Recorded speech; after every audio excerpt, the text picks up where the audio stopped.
Okay, so good afternoon, all of you.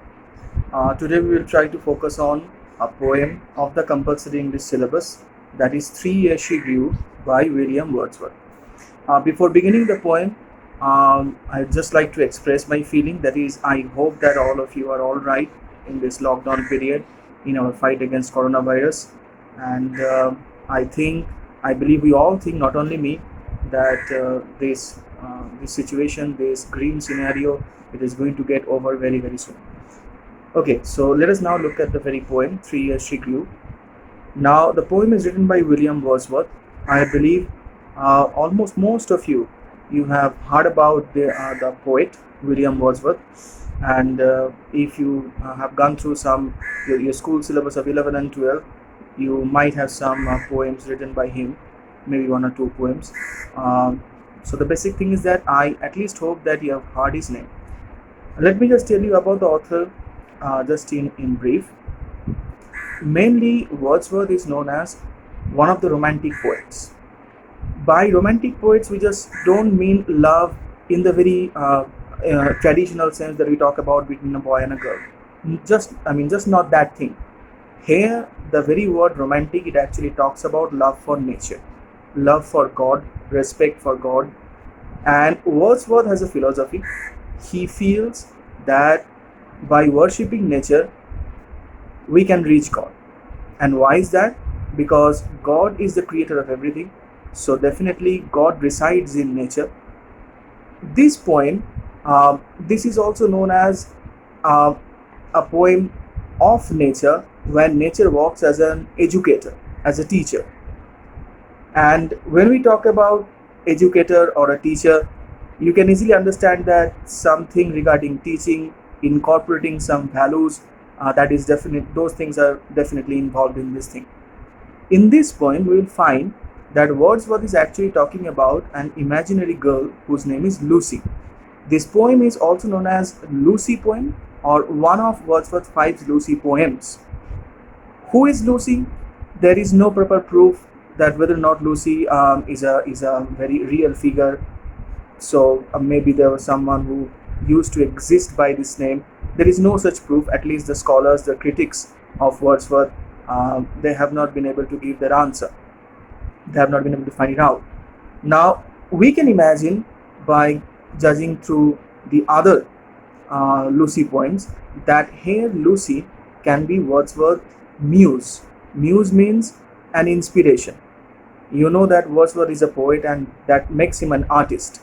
Now, for any artist, be it a teacher, be it a sculptor, maybe a guitarist, maybe a cricket player, everyone is an artist because they create something. Now, to create anything, you need to have a positive inspiration inside you.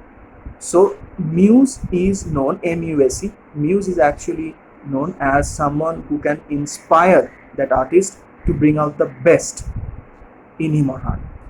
So, we can imagine that Lucy is the muse of William Wordsworth. Now, let us start the poem. 3 years she grew in sun and shower. Then nature said, a lovelier flower on earth was never sown. This child I to myself will take, she shall be mine, and I will make a lady of my own. Now, you will find that there are 7 stanzas in this poem, but for the first 6 stanzas, the speech that is coming, you will find inverted comma is there in each and every stanza, and you will find, it is there because the speech is actually given by nature herself, by Mother Nature herself. So, in this poem, Mother Nature has been personified in the sense that Mother Nature has been given a human body. That is the meaning of personification. So it's like she is taking the shape of a human, and she is making this conversation with us. She wants us to listen this thing. And what is that? 3 years she grew in sun and shower. In the very first line, the mention of she is actually Lucy. Lucy. 3 years means the poet is saying, at least for the first line, the poet has said something. And what is that? That Lucy is now 3 years old. And at this time, it is at this time, nature has decided that from now onwards, she will be her guide. She will be the one who will raise her up as one of her own. And you will find that now the nature is saying, then nature said, a lovelier flower on earth was never sown. Sown, it is actually the past participle form of sow, SOW, যেটাকে আমরা বাংলায় বলি যে বপন করা, বীজ বপন করা বা বীজ পোতা হয় যখন মাটিতে। সো এইখানে বলা হচ্ছে এই জিনিসটাই যে নেচার বলছে যে নাও Lucy is 3 years old and I have never seen a lovelier flower than Lucy in my life. So লুসিকে এখানে একটা ফ্লাওয়ারের সঙ্গে কম্পেয়ার করা হচ্ছে। কিরকমভাবে না, বলছে লুসি যখন বড় হয়েছে 3 বছর বয়স অবধি ও সান অ্যান্ড শাওয়ারের থ্রু দিয়ে, সান মানে আমরা তো জানি যে সান থেকে হিট আসে, শাওয়ার মানে যে বৃষ্টির জল পড়ে। সো বেসিক্যালি বলা হচ্ছে যে এই 3 বছর যখন লুসির হয়েছে, she has seen all the seasons, প্রত্যেকটা ঋতুই ও এক্সপিরিয়েন্স করেছে। এবং একটা মানুষের আস্তে আস্তে বড় হয়ে ওঠার জন্য আমরা জানি যে নেচারের ইন দ্য সেন্স ওই ঋতুর একটা ভূমিকা তো আছে, কারণ যদি বাচ্চাকে কনস্ট্যান্টলি তুমি ঠান্ডার মধ্যে রাখো তাহলে ঠিক নয় কখনো। সো বৃষ্টির জলও হয়তো ওর গায়ে পড়েছে, সেই হাওয়াটা ওর গায়ে লেগেছে, তার সঙ্গে সঙ্গে ও যে গরমকাল, সেই গরমের যে তাপটাও পেয়েছে, সেই সবটাতেই ও আস্তে আস্তে 3 বছর অবধি বেড়ে উঠেছে। Now Lucy is compared with a flower because a flower also grows up in this way.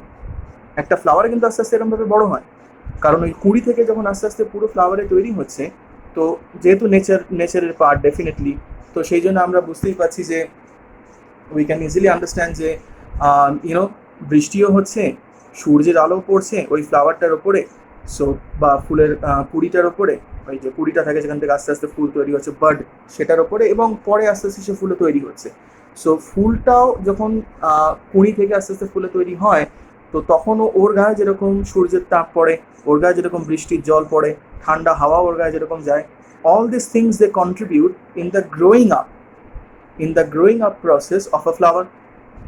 তো ঠিক বাচ্চাটাও একটা ফ্লাওয়ারের মতো, ও যখন বড় হয়েছে প্রত্যেকটা ঋতুর যেই নির্দিষ্ট ভূমিকা আছে সেটা ওকে এফেক্ট করেছে, যার জন্য আস্তে আস্তে বড় হয়ে উঠছে। এবং ফ্লাওয়ারও যখন নেচারের মধ্যে বড় হয়, কোনো একটা ফুল, তখনও কিন্তু ওই কুড়ি থেকে আস্তে আস্তে যখন সে ফ্লাওয়ার হচ্ছে, তখনও সেখানে প্রত্যেকটা ঋতুর একটা অবদান থাকে। গাছেও আমরা জল দিই, গাছকেও আমরা রোদ্দুরের মধ্যে রাখি যাতে আলোটা এসে পড়ে, এই সেন্সেই যাতে গাছটা আরও পুষ্টি পায় বেশি করে, নারিশমেন্ট যেন ঠিক করে হয়। So that is the thing, you can easily understand that.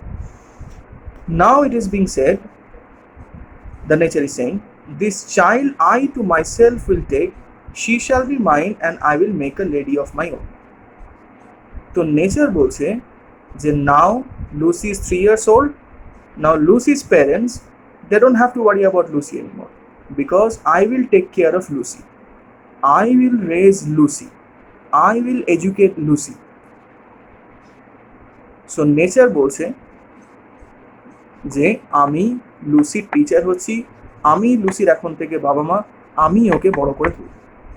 না, প্রথম কথা কিন্তু আমরা বলেছি যে লুসি কতটা সত্যি একটা ফিগার ছিল সেটা আমরা জানি না। সো আমরা ধরে নিলাম যে লুসি একটা ডেফিনেটলি লুসি এখানে একটা ইমাজিনারি ফিগার হিসেবেই গণ্য হয়েছে। এবং লুসিকে না, লুসি হচ্ছে ওয়ার্ডসওয়ার্থের মিউজ বা ইন্সপিরেশন, যেটার জন্য আস্তে আস্তে উনি বড় শিল্পী হয়ে উঠেছেন। It's like that.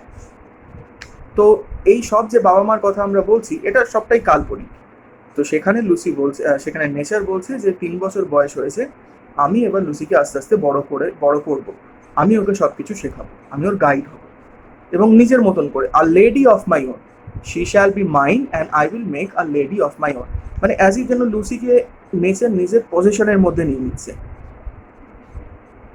গার্ড করে রাখছে একদম। It's like that. এবং বলছে আমি নিজের মতন করে, মানে নেচারের সমস্ত যে গুণগুলো থাকে, যে অবদানগুলো থাকে, সেটা দিয়ে আমি ওকে আস্তে আস্তে বড় করে তুলব। আচ্ছা, নেচারের সমস্ত গুণ দিয়ে ওকে বড় করে তুলব না। আমরা জানি যে ডেফিনেটলি যখন এমনিও কোনো বাচ্চা আস্তে আস্তে বড় হয়, সে শহরে হোক বা গ্রামে হোক, যাই হোক না কেন, নেচার তো সেখানেও থাকে। কিন্তু এখানে বলা হচ্ছে এই জিনিসটা, আবার নেচার বলছে এই জিনিসটা যে ও কোনো গ্রামের সভ্যতা বা শহুরে সভ্যতার মধ্যে বা গতানুগতিক স্কুল কলেজ এই সমস্ত জিনিসের মধ্যে যেন বড় না হয়, আমি সেটা হতে দেবো না। আমি ওকে সত্যিকারের মানুষ হিসেবে তৈরি করব। এবং আমরা একটু আগেই বলেছি কবিতা শুরু করার আগে যে Wordsworth believes that God resides in nature because God is the Almighty and He has created everything. So by worshipping nature, we can, at least get some spiritual understanding about God. আমরা গডের ব্যাপারে আধ্যাত্মিক একটা feeling পাবো, একটু হলেও হয়তো আমরা গডকে বুঝতে পারবো বা ওনার পাওয়ারটাকে ফিল করতে পারবো। It's like that. তো এবং এটাও আমরা বললাম যে এই পোয়েমটাকে আমরা এটাও বলতে পারি যে it's a kind of an education. Nature is trying to educate Lucy about life বা হোয়াট লাইফ অ্যাকচুয়ালি ইজ। তো সেই ক্ষেত্রে যেহেতু নেচার ভগবানের দ্বারাই তৈরি, তাই নেচার যদি ডিসাইড করে যে সে লুসিকে বড় করে তুলবে, তাহলে আলটিমেটলি কে ডিসাইড করছে? God himself. সো গড যদি কারো টিচার হয়, so you can easily understand তার অন্য কোনো স্কুলে যাওয়ার দরকারই নেই। বাবা মা তাদেরকে শিক্ষা দেবে, গড তো আরও বেশি ভালো করে তাকে বোঝাতে পারবে। তো সেটাই বলা হচ্ছে যে লুসিকে এখানে একটা খুব সুন্দর ফুলের সঙ্গে তুলনা করা হয়েছে, কারণ একটা বাচ্চা মেয়ে যখন বড় হয় তখন সে তার জন্য যেরকম প্রত্যেকটা ঋতুর অবদান খুব গুরুত্বপূর্ণ, একটা ফুলও যেরকমভাবে বড় হয় ঠিক সেই ফুলটার ক্ষেত্রেও আস্তে আস্তে কুড়ি থেকে বড় হওয়ার পিছনে কিন্তু ঋতুর প্রত্যেকটা ঋতুর একটা সিগনিফিকেন্স আছে। It's like that. এবং flower, we know that flower is very tender, very soft.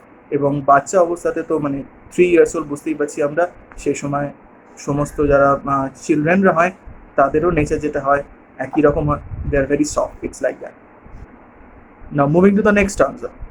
Myself will to my darling be, both law and impulse, and with me, the girl in rock and plain, in earth and heaven, in glade and bower, shall feel an overseeing power, to kindle or restrain. So, our quotation আমরা দেখতে পাচ্ছি, so it's nature speech. তো nature বলছে যে myself will to my darling be, both law and impulse. ল মানে আমরা জানি নিয়ম কানুন, আর ইম্পালস মানে হচ্ছে আবেগ। তাহলে নেচার বলছে আমি নিজেই লুসিকে একদিকে যেরকম নিয়ম কানুন মেনে কাজ করতে শেখাবো, আবার অন্যদিকে ওকে আবেগপ্রবণ বা ইমোশনাল হয়েও কাজ করতে কিন্তু শেখাবো। So we know this thing যে যখন কোনো একটা বাচ্চা আস্তে আস্তে বড় হয়, বা আমরা এখনও আমরা নিজেরা হয়তো বলি বড় হয়ে যাওয়ার পর যে মাথা ঠান্ডা করে সবসময় কাজ করা উচিত, we shouldn't B impulsive in doing things, কিন্তু আমরা আবার অনেক সময় ইমোশন কন্ট্রোল করতে পারি না এবং সেরকমভাবেই we just outburst. It's like that. সেটা ঠিক নয়, পরে আমরা বুঝতে পারি। তো ইমোশনালিও যখন কাজ করি, আবার নিয়ম মেনেও আমরা কাজ করার চেষ্টা করি, সেটাও আমাদের শেখানো হয়। এবার নেচার বলছে যে আমি নিজে এই জিনিসটা নিজে হাতে করে লুসিকে নিয়ম কানুন মেনেও কাজ করতে শেখাবো, ল, আবার আবেগপ্রবণ হওয়াও শেখাবো। And because Lucy is definitely a child, so ওই আবেগপ্রবণের ব্যাপারটা তো থাকাটা খুব নর্মাল। কিন্তু আস্তে আস্তে যখন ও বড় হবে তখন সেক্ষেত্রে ওকে ল মেনেও কাজ করতে হবে। And with me the girl in rock and plain, in earth and heaven, in glade and bower, shall feel an overseeing power, to kindle or restrain. এবার কি বলছে? এবার নেচার বলছে যে আমি লুসির সঙ্গে সবসময় থাকবো। In the very process of লুসিস growing up or attaining maturity, I will be all the time there with her. এবং কোথায় কোথায়? রক, পাহাড়েও থাকবো, সমতল ভূমিতেও থাকবো। মানে লুসি যখন আমার সঙ্গে আমার এই জায়গাতে থাকবে, আস্তে আস্তে বড় হবে, তো আমার তো এখানে পাহাড় আছে, পাহাড়ে উঠেও খেলা করতে যাবে। আবার অনেক সময় প্লেন, সমতল ভূমিতেও খেলা করবে, আমি তখনও ওর সঙ্গে থাকবো। আর তখন থাকবো মানে কি? রক বা পাহাড় সেটাও নেচারের তৈরি, আবার প্লেন বা সমতল ভূমি সেটাও নেচারের তৈরি। মানে যখন ও রকম জায়গাগুলোতে যাচ্ছে তারা তো বেসিক্যালি নেচারের সঙ্গেই থাকছে। ইন আর্থ অ্যান্ড হেভেন, আমি ওর সঙ্গে যেরকম আর্থেও আছি আবার হেভেনেও থাকবো। ইন গ্লেড অ্যান্ড বাওয়ার, গ্লেড বাওয়ার দুটোর মানেই পিছনে দেওয়া আছে, আমরা দেখে নেব। গ্লেড মানে হচ্ছে a grassy open space in a forest, জঙ্গলে একটা খোলা জায়গা, সেখানে ওই ঘাসের জমি টাইপের। আর বাওয়ার বলছে a pleasant spot or shelter under trees in a garden or wood. তো বাওয়ারটা বেসিক্যালি ওই কোনো গাছের তলায় একটা ছায়া যেখানে পড়েছে সেখানে একটা জায়গা যেখানে কেউ রেস্ট নিতে পারে, সেরকম একটা জায়গা। তো বলছে একদিকে যখন ওই খেলা করতে করতে ও জঙ্গলের দিকে চলে যাবে, ওই জঙ্গলের পথে, সেখানে আমি থাকবো। আবার যখন ও ক্লান্ত হয়ে হয়তো রেস্ট নেওয়ার চেষ্টা করবে সেই গাছের ছায়ার তলায়, আমি সেখানেও থাকবো।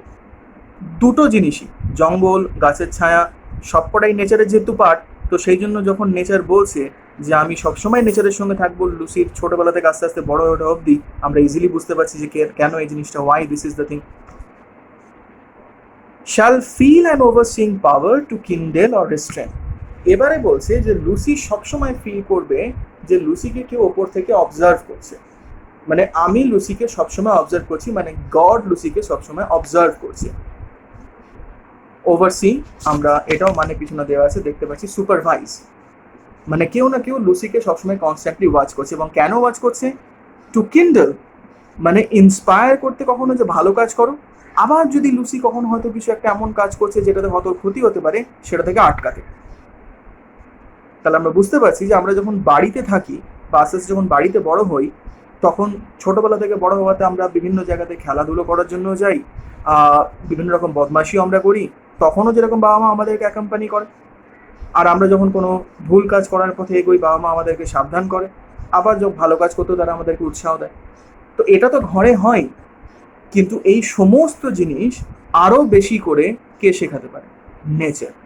কারণ নেচার হচ্ছে গডের তৈরি, যিনি আমাদেরকেও তৈরি করেছেন, we are also part of nature. তাহলে গড যদি আমাদের টিচার হয়, তাহলে ডেফিনেটলি আমরা বুঝতেই পারছি যে আমরা আরও বেশি ভালো করে এই জিনিসগুলো শিখতে পারবো। তাহলে এখানে কিন্তু শুধু শেখার ব্যাপারটা লুসির নয়, আমাদের সবার,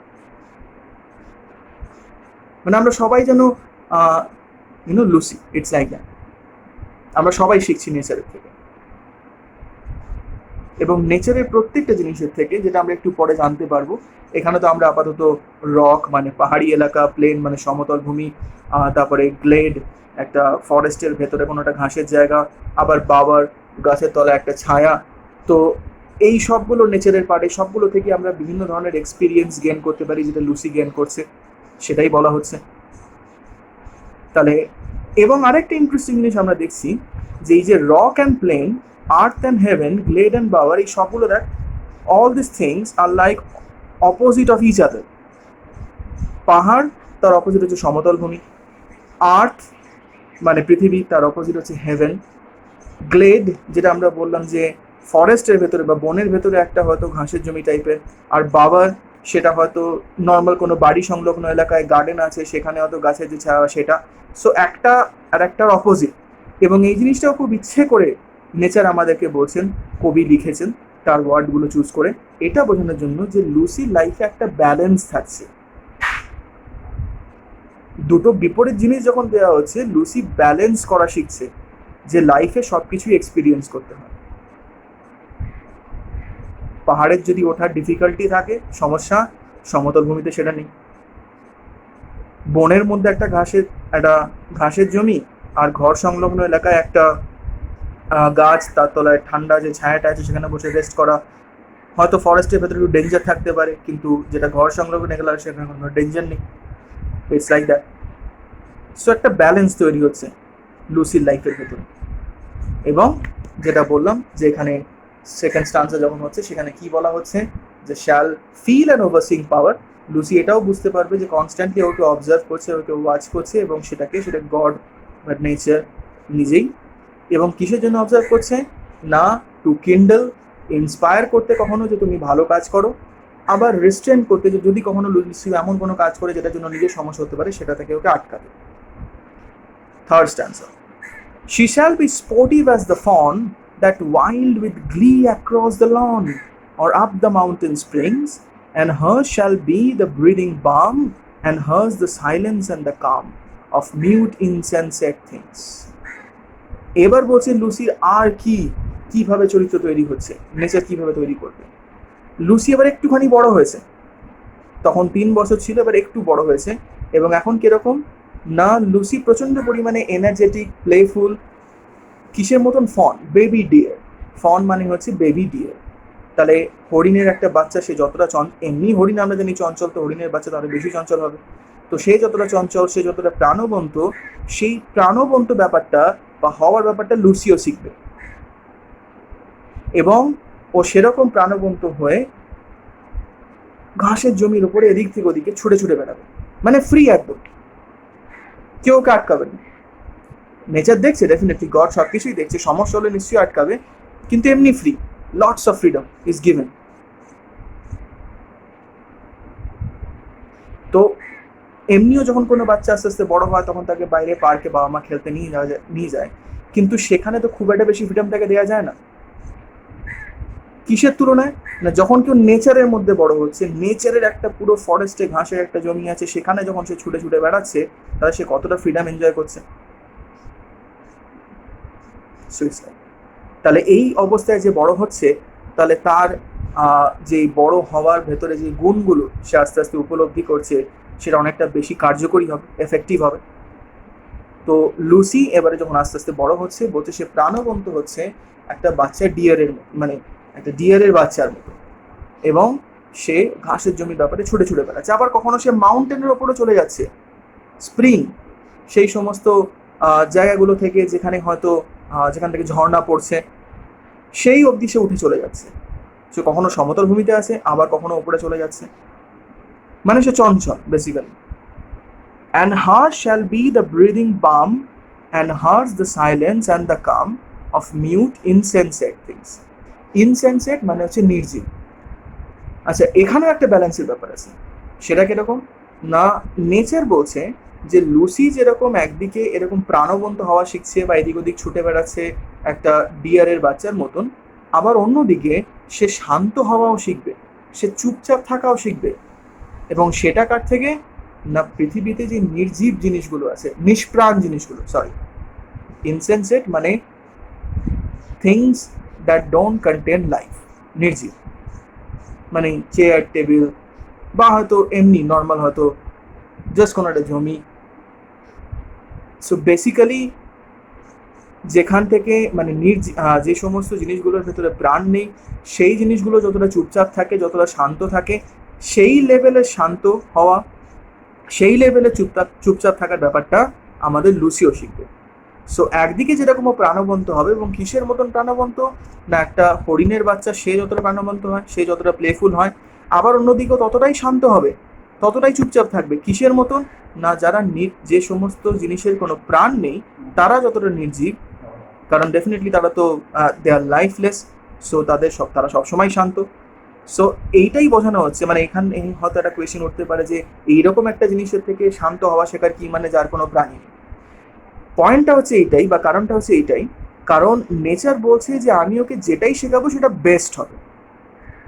তো ওই জন্যই বলা হচ্ছে যে চঞ্চল হওয়াটাও বেস্ট, এতটাই চঞ্চল হওয়া শেখাবো যেরকম একটা হরিণের বাচ্চা যতটা চঞ্চল হয়। তো উল্টো দিকে শান্ত হওয়াটা ততটাই শান্ত হওয়া শেখাবো, চুপচাপ থাকাটা, যেটা একটা নির্জীব যখন কোনো কিছু জিনিস হয় তারা যতটা শান্ত হয়, তারা যতটা ইউনো মানে সাইলেন্ট হয়, ঠিক নিস্তব্ধ হয়, ঠিক ততটাই। তো এই ব্যালেন্সটা মেনটেন করার জন্য এই দুটো জিনিসের সঙ্গে কম্পেয়ার করা হয়েছে। বাচ্চা হরিণের বাচ্চার মতন প্রাণবন্ত, যে এদিক ওদিক ছুটে বেড়াচ্ছে, মাউন্টেনে উঠে যাচ্ছে, আবার শান্তও হচ্ছে। কিসের মতন শান্ত, কিসের মতন চুপচাপ? নির্জীব জিনিসের মতন।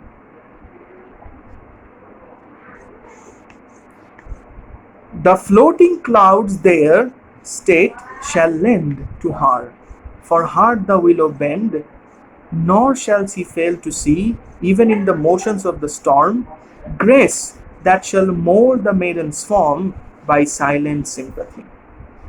Interesting, কোনো ডিফিকাল্ট ব্যাপার নেই, I am making this thing very very simple for you guys. সেটা কি? ফ্লোটিং ক্লাউড, ফ্লোট মানে ভাসমান, আর ক্লাউড মানে মেঘ, আমরা জানি। তো এবার এই যে স্টানজা, সেখানে এই স্টানজাটা বেসিক্যালি লুসির লাইফের আরেকটা স্টেজ। সো লুসি প্রথম দুটো স্টানজা জুড়ে ছিল একটা বাচ্চা, তারপর আস্তে আস্তে সে একটু বড় হয়েছে। সো 3 বছর যদি প্রথম দুটো, 3 বা 3.5 বা 4 বছর যদি প্রথম দুটো স্টানজা মিলে হয়, থার্ড যে স্টানজা সেখানে হয়তো তার ধরে নিচ্ছি আমি 6 বছর মতন বয়স হয়ে গেছে, এবং ওই একটা হরিণের বাচ্চার মতন সে প্রাণবন্ত, আবার অন্যদিকে শান্তও থাকছে। এবার এই ফোর্থ স্টানজাতে এসে ও একটা মেডেন, ইয়াং গার্ল, এই স্টেটটাতে ও তৈরি হচ্ছে, একটা তরুণী, ইটস লাইক দ্যাট। তো এই যে তরুণীর যে স্টেটটাতে ও তৈরি হচ্ছে, সেইটা কিভাবে সেটা বলা হচ্ছে এখানে। তো বলছে যখন ক্লাউড, ভাসমান যেই মেঘগুলো আকাশ দিয়ে চলে যায়, তাদের থেকে লুসি কি শিখবে না ডিগনিটি শিখবে। তাদের থেকেও লুসি শিখবে যে কি করে শান্ত থেকে সমস্ত প্রবলেমকে সলভ করা যায়। এবং ফর হার দ্য উইলো বেন্ড, উইলো এক ধরনের গাছ, এবং বলছে উইলো গাছ হয়তো হাওয়া দিলে যখন সেই গাছটা আস্তে আস্তে হয়তো ডালটা এরকমভাবে ঝুঁকে যাচ্ছে, সেই উইলো গাছের ডালের ঝোঁকা থেকে ও শিখবে বিনম্রতা বা মডেস্টি।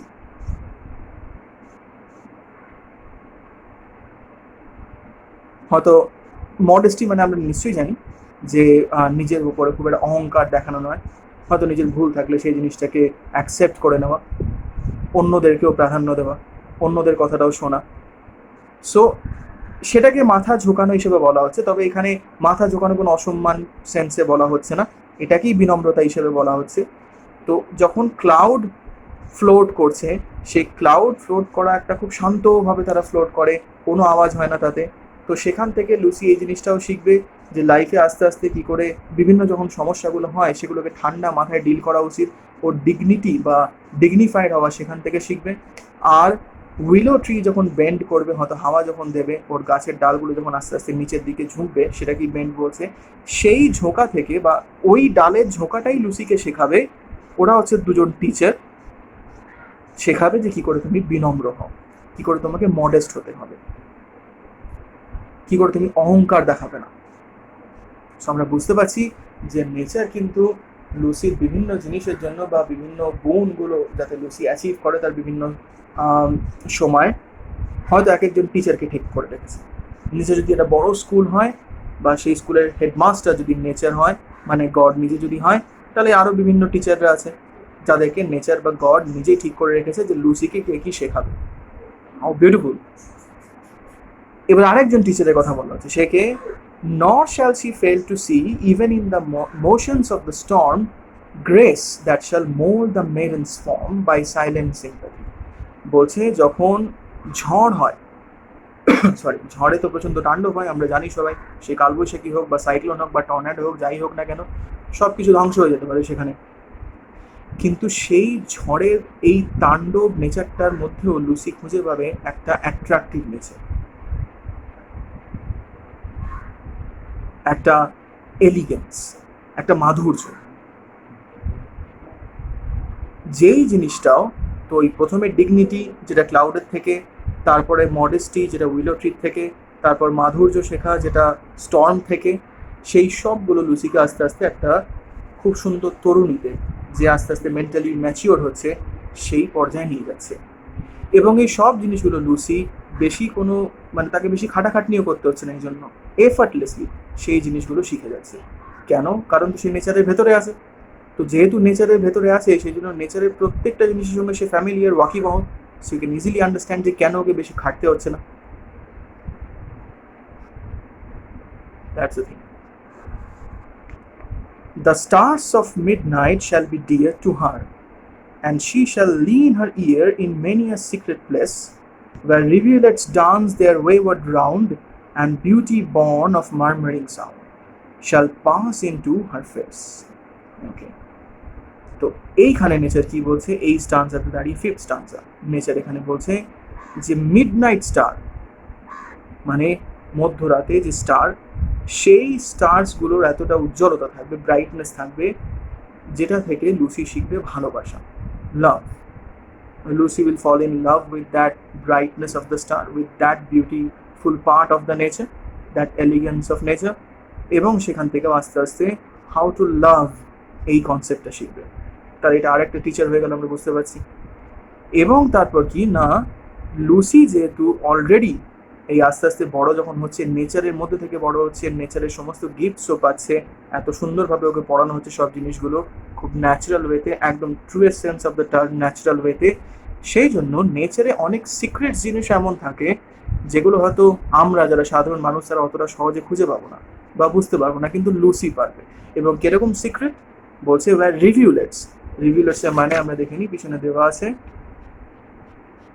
বলছে স্মল স্ট্রিমস অফ ওয়াটার, মানে ওই ছোট ছোট নদী। তো বলছে যখন সেই ছোট নদীগুলো খুব প্রাণবন্তভাবে বয়ে চলেছে, ফ্লো করছে, মানে একদম পুরো ফ্রিডম নিয়ে, ওদেরকে কেউ আটকাবার নেই, কোনো বাধা নেই, ওটা কি বলছে ওয়েওয়ার্ড, মানে অ্যাজ ইফ ডান্স করতে করতে নিজেদের মতন করে তারা যখন বইছে, একটা সুন্দর সাউন্ড, খুব একটা যে জোরে সাউন্ড হচ্ছে তা নয়, মারমার বিড়বিড় করে একটা সাউন্ড হচ্ছে, খুব হালকা হচ্ছে সাউন্ডটা। তো সেই সাউন্ডটা যেটা আমরা শুনতে পাবো না, কারণ আমাদের তো নেচার শেখাচ্ছে না, কিন্তু লুসি যেহেতু নেচারের মধ্যে বড় হচ্ছে, সেই সিক্রেটটা বোঝার মতন কান বা শ্রবণ শক্তি লুসির কিন্তু তৈরি হয়ে গেছে, হিয়ারিং পাওয়ার। এবং তার জন্য সমস্ত ক্রেডিট যায় নেচারকে, ইন দ্য সেন্স গডকে। এবং এই জিনিসটা যে মিডনাইট স্টার যেটা আমরা বললাম, এবং তারপর বলছে যে সিক্রেট যে জিনিস, মানে ছোট নদী যখন বয়ে চলেছে, বিড়বিড় একটা যে সাউন্ড তৈরি হচ্ছে, যেটা নর্মাল আমরা শুনতে পাচ্ছি না কিন্তু লুসি পাচ্ছে।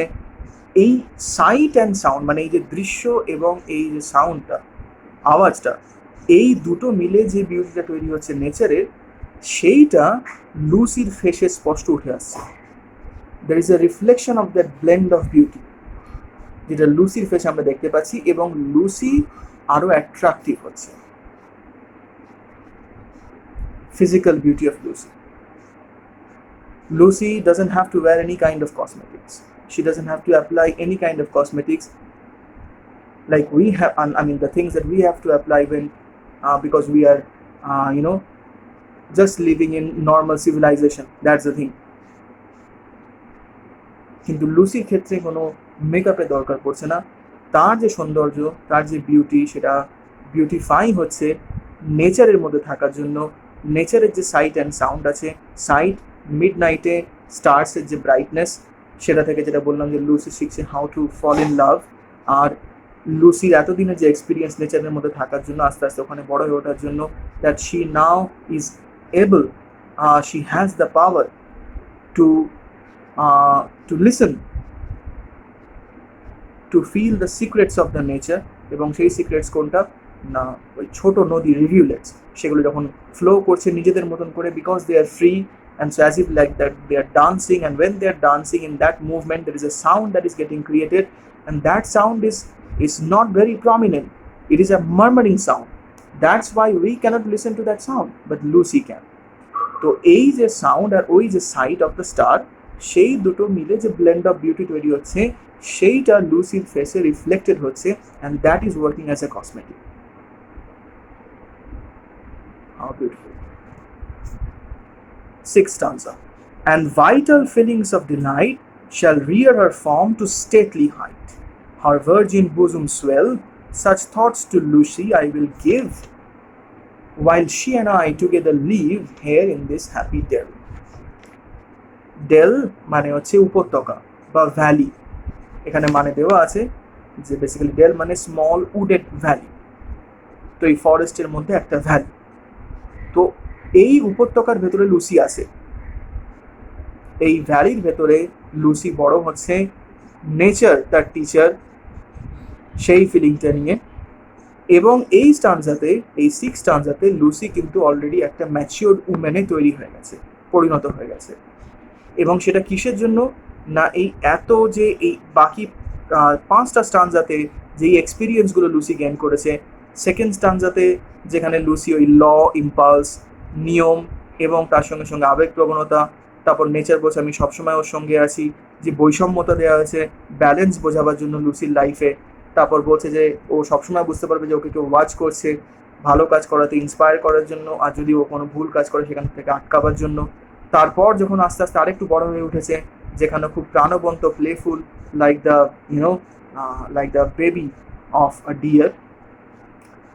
এবং তারপর যখন ও সেখান থেকে শান্ত হওয়াও শিখছে যে সমস্ত নির্জীব জিনিসের কাছ থেকে। এবং ফোর্থ স্টানজাতে যেখানে ফ্লোটিং ক্লাউডস আমরা বললাম, ওকে ডিগনিফাইড হওয়া শেখাচ্ছে, উইলো ট্রি ওকে মডেস্টি শেখাচ্ছে, স্টর্মের থেকেও গ্রেস বা অ্যাট্রাকশন, এলিগেন্স, সেই জিনিসটা শিখতে পাচ্ছে, কার্টসি, সৌজন্যতা বোধ, সেই জিনিসটা শিখতে পাচ্ছে। সবকটাই ও এফার্টলেসলি শিখে যাচ্ছে, আস্তে আস্তে বড় হয়ে উঠছে। ফিফথ স্টানজাতে ও আরও বেশি ডেভেলপড হচ্ছে, ইন দ্য সেন্সকে ও নেচারের সমস্ত সিক্রেটস জিনিসগুলো এবার বুঝতে পারছে, কী করে ভালোবাসতে হয় সেটাও স্টার্সের কাছ থেকে বুঝতে পারছে, মিড নাইট স্টারের কাছ থেকে। ও মার্মারিং সাউন্ডটা শুনতে পাচ্ছে, যেই সবগুলো মিলে সেই বিউটিটা ওর ফেসে আমরা দেখতে পাচ্ছি রিফ্লেক্টেড হচ্ছে, আরও বেশি বিউটিফুল হচ্ছে। এই সমস্ত সুন্দর যে ফিলিংগুলো নিয়ে ও এতক্ষণ ধরে বড় হচ্ছিল, সেই ফিলিংগুলো এবার ওকে আস্তে আস্তে একটা ম্যাচিওর উমেনে টার্ন করলো। It's like that. তো these 6 stanzas, all these 6 stanzas, they also talk about the different stages of Lucy. So nature বলছে যে আমি ওকে যখন আমরা এই ভ্যালিতে উপত্যকাতে দুজনে মিলে আসি, আমি লুসিকে এই সমস্ত এক্সপিরিয়েন্সগুলো দিয়ে আস্তে আস্তে বড় করে ওঠালাম। এবার 7th stanza, the final one, and this is here Wordsworth, the poet, is speaking. This is Wordsworth's speech. এবং কি বলছেন? Does nature spake এটা ওল্ড পাস্ট ফর্ম হচ্ছে স্পোক, মানে স্পিকের old past form. The work was done. How soon my Lucy's race was run. She died and left to me this heat, this calm and quiet scene, the memory of what has been and never more will be. তো এইখানে এসে in the third line you can see that there is this word died. So that means Lucy is dead. Nature বলছে যে আমি আমার কাজ করে ফেলেছি। 3 বছর বয়সে আমি লুসিকে অ্যাডপ্ট করে নিয়ে লুসিকে আমি নিজের মতন করে বড় করে তুলেছি, একটা ম্যাচিওর উমেনে আমি পরিণত করেছি। নেচারের সমস্ত এক্সপিরিয়েন্স দিয়ে ওকে বিভিন্ন ভালো ভালো টিচারের সংস্পর্শে রেখে, যারা সবাই নেচারেরই পার্ট, নেচারের স্কুলেই তারা সবাই পড়ায়। আমার কাজ শেষ, আমি ওকে ম্যাচিওর উমেনে তৈরি করে ফেলেছি, এবং now she is an ideal women. ওই যে 6 stanzaতে যেখানে বলা হচ্ছিল যে and vital feelings of delight shall rear her form to stately height. Rear মানে হচ্ছে রেজ। এই সমস্ত ফিলিংসগুলো ওকে একটা খুব ম্যাচিওর উমেনে তো ডেফিনেটলি তৈরি করেছে, এবং শুধুমাত্র ম্যাচিওর উমেন নয়, রেসপেক্টেড। তো রেসপেক্ট আর্ন করেছে ও, কারণ আমি ওকে পড়িয়েছি, আমি ওকে আস্তে আস্তে বড় করে উঠিয়েছি। That's the thing. ও কোনো গতানুগতিক স্কুলে কোনো গতানুগতিক শুধুমাত্র টেক্সট বই পড়ে যে বড় হয়ে উঠেছে তা না। তো নেচার বলছে আমার কাজ শেষ। অ্যান্ড এবার আমার কাজ শেষ বলে আমরা বুঝতে পারছি এখানে কবি বলছেন যে লুসি ইজ ডেড। আমরা একটু পরে এক্সপ্লেন করে দিচ্ছি ভালো করে। লুসি ইজ ডেড, আর বলছে লুসি মারা গেছে, আর আমার জন্য শুধু রেখে গেছে কি না এই সিনটা, এই জায়গাটা, এই ফাঁকা জায়গাটা, আর লুসির মেমোরি। কিন্তু আমি জানি যে লুসি আর কখনো ফিরে আসবে না। সো দিস মিনস, যদিও ক্লিয়ার করে পুরো বলা নেই, বাট তবুও আমরা এটা ধরতে পারি যে Lucy has actually died when she was 3 years old। বাকি সবটাই আমাদের পোয়েটের ইমাজিনেশন। যেহেতু poet, he is a firm believer of the fact that God resides in nature because God has created nature. এবং if we worship nature, if we can appreciate nature, experience nature, then we can understand the very essence, the very power of the supernatural itself, the God himself. তো সেই জন্য উনি নিজে কল্পনা করে জিনিসটা ভাবছিলেন যে লুসি তো 3 বছর বয়সে মারা গেছে, মানে খুব আনটাইমলি ডেথ। তো যদিও আজকে বেঁচে থাকতো, ও এতটাই সুন্দর একটা ছোট বাচ্চা, একটা সুন্দর ফুলের মতন, যে নেচার ডিসাইড করতো যে আমি ওকে নিজের কাছেই নিয়ে নেব 3 বছর বয়সের পর, এবং আমি ওকে বড় করে তুলবো, যেইটার জন্য আমরা কিন্তু বাকি কবিতাটা পাচ্ছি কবির ইমাজিনেশন থেকে। But poet new that Lucy is dead, and he is very very unhappy, he is very sad because of that thing. ওই জন্য বলছে how soon my Lucy's race was run. যে ম্যাচিওর উমেন অব্দি হয়ে উঠতে পারতো, কিন্তু তার আগেই মারা গেছে 3 বছর বয়সে। যখন মারা গেছে তখন কবি নিজের কল্পনায় এই জিনিসটা ভাবছেন যে নেচার যদি ওকে দেখতো 3 বছর বয়সে, তাহলে নেচার ওকে নিজের কাছে নিয়ে নিত, কারণ এতটা সুন্দর, একটা সুন্দর ফুলের মতন, এবং ওকে নিজের মতন করে এই যে 6টা স্টাঞ্জা ধরে যা যা বক্তব্য রাখা হলো, ঠিক সেরকমভাবেই ওকে বড় করে তুলত। কিন্তু আনফর্চুনেটলি লুসি ইজ ডেড এবং I can never get back Lucy. কিন্তু একদিকে যেরকম উনি কষ্ট পাচ্ছেন, অন্যদিকে আবার এই জিনিসটাও আছে যে এই ওনার ইম্যাজিনেশনের থ্রু দিয়ে যখন উনি এটা ফিল করেছেন যে নেচার লুসিকে নিয়ে নিত, তাকে নিজের মতন করে বড় করতো, তার মানে লুসি 3 বছর বয়স থেকে পুরোপুরি বড় হয়ে ওঠাটা নেচারেরই অবদান। তো এইটাই জাস্টিফাইড যে নেচারে যখন ওর সৃষ্টি হয়েছে তাহলে নেচারের মধ্যেও আবার ফিরে যাবে ওর মৃত্যু দিয়ে। তাহলে এই জিনিসটাতেও কবি একটু আনন্দও পাচ্ছেন, মানে একটু ওনার কমফর্ট, পুরোপুরি আনন্দ না হলেও একটু স্বস্তি হচ্ছে যে লুসি হয়তো পৃথিবীতে আর নেই কিন্তু নেচারের মধ্যে আছে। আমি হয়তো ওকে আর রক্ত মাংসের মানুষ হিসেবে দেখতে পাচ্ছি না, কিন্তু আমি ওকে নেচারের মধ্যে পেতে পারি, কারণ ও নেচারের মধ্যেই চলে গেছে। আমি আরেকবার বলছি যে এই যে 7 স্টানজা যেখানে কবি বলছেন ডাজ নেচার স্পেক, মানে এইভাবে নেচার তার বক্তব্য রাখলো। দ্য ওয়ার্ক ওয়াজ ডান, কাজ শেষ। কি কাজ না, 3 বছর থেকে লুসিকে আস্তে আস্তে বড় করে তুলে একটা ম্যাচিওর উমেনে পরিণত করা, যেটা নেচার নিজে দায়িত্ব নিয়ে করেছিল। হাউ সুন মাই লুসিস রেস্ট ওয়াজ ডান, কিন্তু লুসি 3 বছর বয়সেই মারা যায়। She died and left to me this heath, this calm and quiet scene, the memory of what has been and never more will be. 3 বছর বয়সে মারা যায়, তো আক্ষরিক অর্থে সে তো আর বড় হয়ে উঠতে পারবে না। তাই কবি, যেহেতু লুসি একটা কাল্পনিক চরিত্রই, তো সেই জন্য কবি আরো বেশি কল্পনা করলেন, আরো বেশি কল্পনাটাকে গাঢ় করলেন, ডিপ করলেন, যে নেচার যদি ওই সময় ওকে দেখতো তাহলে নেচার নিজে ওকে নিয়ে নিত এবং নিজের মতন করে বড় করে তুলতো। সেটাই বাকি 6টা স্টানজা ধরে বোঝানো হয়েছে। So Wordsworth is definitely feeling sad because Lucy is dead at a very early age, tender age, but at the same time he is also feeling a bit he's feeling some comfort. Why? Because nature ওকে বড় করে তুলেছে এবং এটাই justified যে after her death she will go back to nature, or in the sense like nature will take her back, যে নেচারেরই অধিকার ওকে নিজের কাছে রেখে দেওয়ার, কারণ নেচারই ওকে এত বড় করে তুলতে পেরেছে। That's why.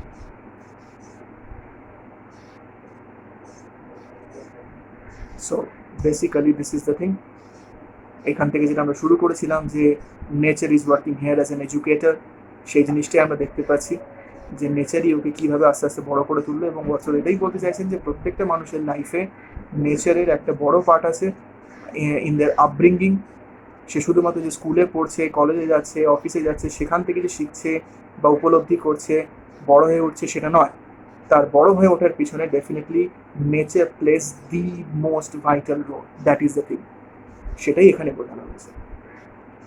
এবং আমরাও যদি আজকে কোনো একটা এমন একটা ন্যাচারাল বিউটির জায়গাতে যাই যেখানে খুব একটা বেশি আওয়াজ নেই, শুধুমাত্র নেচারালি আওয়াজ আছে, পাখিরা ডাকছে, জল বয়ে যাচ্ছে, then will also feel the solace, আমরা একটা শান্তি পাবো, will get the peace of mind, এবং আমাদের মনে হবে আমরা যেন সেখানেই সারাক্ষণ থাকি।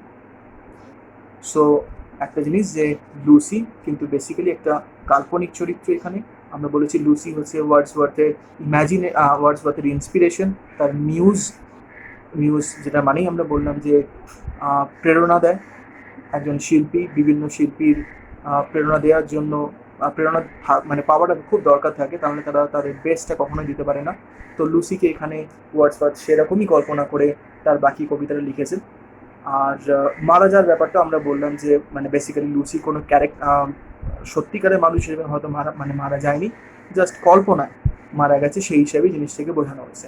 এবং 3 বছর বয়সে লুসি মারা গেছেন সেটাই উনি আক্ষেপ করছেন, এবং তাই ইমাজিনেশন দিয়ে বাকিটা উনি বোঝাবার চেষ্টা করেছেন। যদি নেচার নিয়ে নিত এবং ওকে একটা পূর্ণবয়স্ক মহিলাতে তৈরি করতো তাহলে আজকে সে কোথায় গিয়ে দাঁড়াতো, মানে একদম আইডিয়াল উমেন, আদর্শ উমেন হিসেবে সে তৈরি করতো, কারণ তার সবটাই সেক্ষেত্রে নেচারেরই অপরাধ, মিনস বাই গড হিমসেলফ তাকে বড় করে তুলেছে। এবং গড যাকে ছোটবেলা থেকে বড় করে তোলে নিজের হাতে, so definitely that person can never be wrong. So this is basically the text. Later on we will be sending you some other meanings.